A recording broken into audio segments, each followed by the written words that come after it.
So this is the spare, and I thought I'd just see what this one and the other one that looked okay did with just having some of this just sprayed on directly. And I've not done it neatly because I need to go do the edges, but I think that'll, when it's dried, it'll stand up fine from a distance, which is all you really want. And I've just done a quick test on the inside of this rim. This probably needs the actual primer on it as well, but again, from distance that's going to be fine. That's all I need for these, because they're just going to be the road wheels for driving to places. And now it's starting to rain. Why? So I was getting ready to prepare this wheel. I thought, right, time to sort out the back of it, when I noticed a whacking great bolt in it. So I'm not going to bother doing anything with that one, which means this one now needs cleaning up, and I need to check over these three. It's not looking too bad now.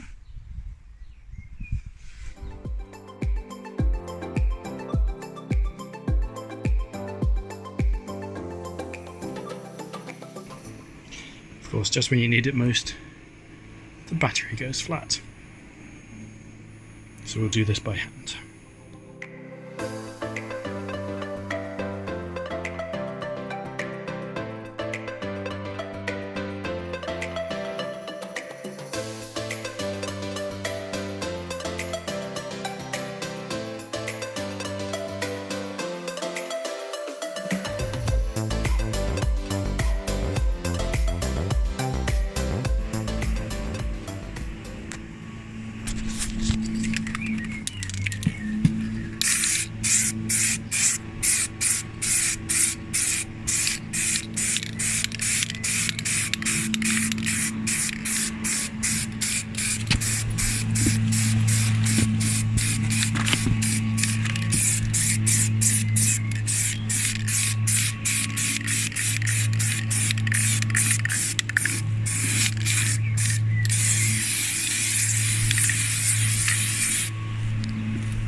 And remember, if you've been enjoying this series so far and you want to see more, make sure to like this video, hit the subscribe button and tick the notification bell.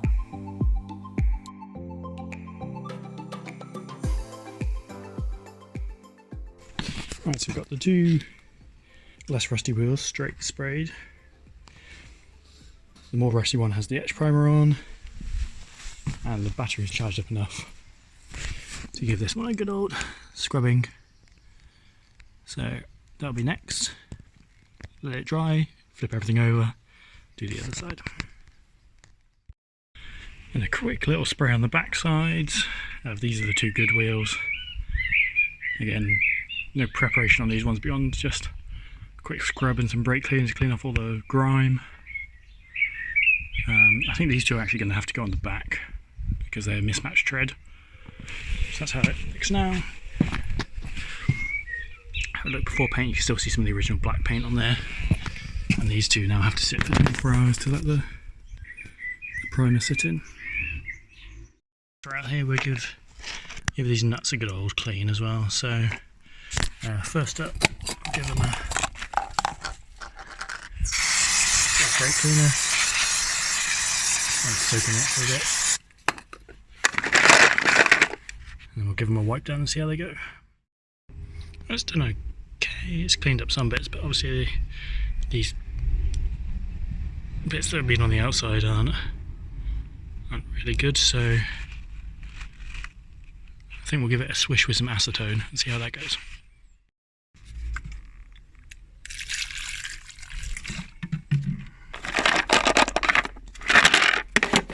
Cover that up, give it a good Swish, swish, swish. It's probably hard to tell on camera, but this is the acetone washed one. This is just the brake dust rubbed one. That's probably closer to how it looks in real life. So they are much cleaner. So we'll just leave them to soak a bit more. Definitely a lot cleaner than they were. You can see some of them are completely different state to others, so I suspect I'll find them in sets of 4 like this. And it's probably front wheels versus back wheels. Might give them a wire brush and a paint up as well later, because they'll stick out a bit on the wheels, but that can wait. As I expected, there are 8 really rusty ones, 8 less rusty ones, so I'm going to guess those are either fronts and backs or near side to the curb where all the grot gets thrown up into the wheels, and offside. Either way, give them a wire brush and they can go back on when the wheels go back on. Right, so it's bank holiday. Thought it'd be a great time to do some work on the Twingo, but if you can't see what's going on in the background, it's quality bank holiday weather. Yes, it has rained, and it is raining. So under there are the 3 tyres that need to be painted. Here are the 2 that I finished off last night, looking pretty good. I put some tyre shine on them, so those can go on the car today. And we are going to try and do these in the shed. So we've got a glorious contraption here. Just a sheet over the door with some 2 big nails holding it in, just to give it a little protection. So we'll spray the wheels in here, let it ventilate for a bit because it's going to absolutely stink. I really wish I could find my mask, but it's in here somewhere, but it needs a good clear out, as you can see. So yeah, let's try and get a wheel in, whack it here, get the cards set up, give it a spray paint. Right, we've got our handy dandy work light. Let's get this gloss black.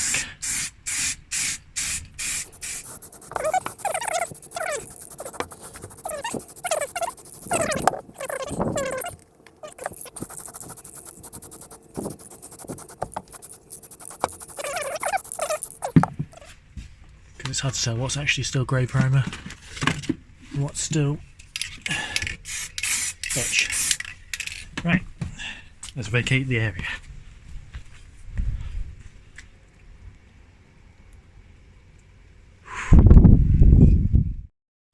And that's the next one ready up. Once that one dries. So these are going to take a fair bit longer than yesterday to dry, where it was quite warm. So we'll probably do this one. As you can see, I did spray the centre to start with. Don't know where my bit of cloth has gone to wipe this down. The rain that got on them whilst going from onto the cover. The last one I'm just going to leave in primer for now, especially the weather today.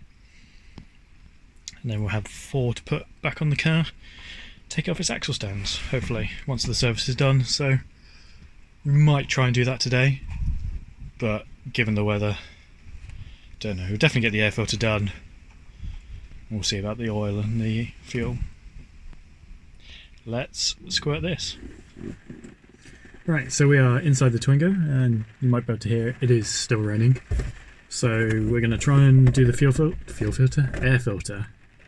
Talking of the fuel filter, seems that you can change it on the Mark II Twingo, but unlike the Mark I and the Mark III, where it's just an inline filter between the fuel tank and the engine, in the Mark II it is inside the fuel tank, and I cannot be bothered to do that because it involves taking the sender unit out and replacing it, and apparently you don't need to do it till 140, 150,000 miles, so we got another 20, 30,000 miles, so I might return that and get £5 back of the budget. Just means driving to the local Euro car parts store, otherwise I'll spend more than £5 sending it back. So I know that the current filter, air filter housing, is held in with cable ties, so I've got some cable ties, got some clippers to get them off. So let's go get wet and horrible trying to change this. Alright, so we still haven't cleaned this out, but this is where the air filter housing is. So you can see some lovely wires holding it on, cable tie. There's a cable tie here going to around whatever that is. There's a bit of duct tape on the end. So goodness knows what we're going to find, but basic principles is it comes, there's a little intake here that what I'll probably do is drill some speed holes on the outside to get a bit more fresh air in. It goes in, down there, into this thing, then comes back out from the top pipe, straight into the engine. That's the theory at least. Let's go see what state it's in.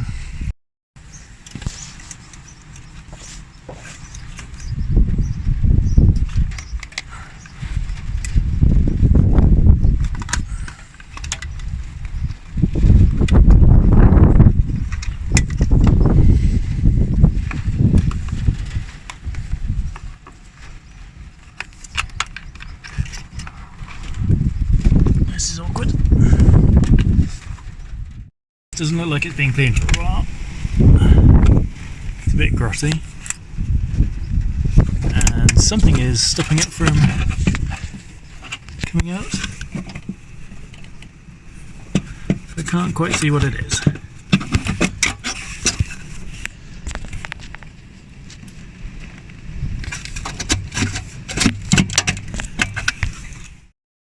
So that's it out. I didn't think it actually looked too bad. I mean, it was a bit grotty around the edges until I saw the new one compared to it, and it's a night and day difference in terms of the filters. So now we have to fight putting this one back in there. So it's back in, and now trying to figure out why they bothered cable tying in the first place, because that clips onto something. I mean, that's I suppose it lifts from the bottom and then it works itself loose.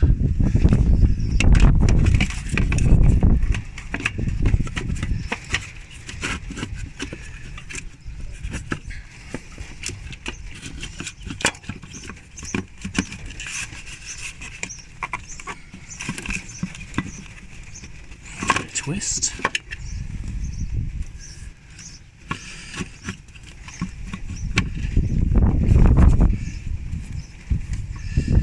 Okay. Well, I'm sure we can cable tie this in a better fashion. It just needs pressure going down it to tighten it on, so probably put a cable tie around here and then clip it down. Right, this is very ghetto, but we have a cable tie that will almost certainly slip off. This bit down there tied around something to stop this end levering up. We've got this end tying on here. So I think the first thing we would do when this passes an MOT is junk all of that, because as far as I can tell, none of the actual sensors are in the body there of that. And I think this is probably the airflow sensor going in there, so we can strip all this out and just get something not necessarily better, but something that actually fits. So let's see if it still starts and makes some noise. Right, after messing around with that air filter for probably 20 minutes, these are still incredibly wet, so I think that's today's plans cancelled for getting all four wheels painted, so they can wait for another dry day.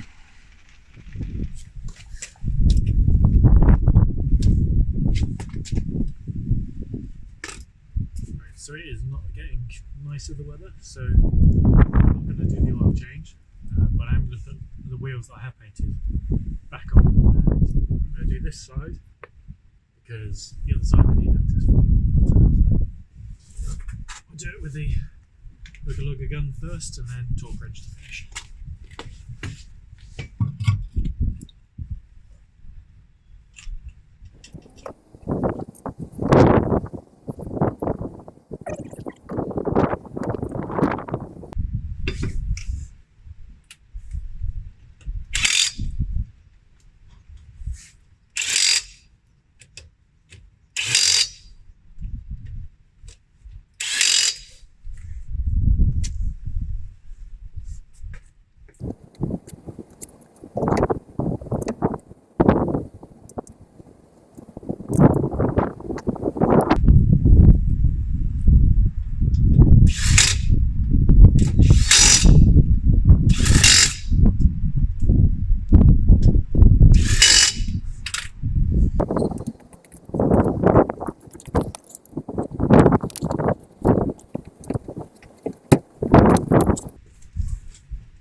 Don't look too bad.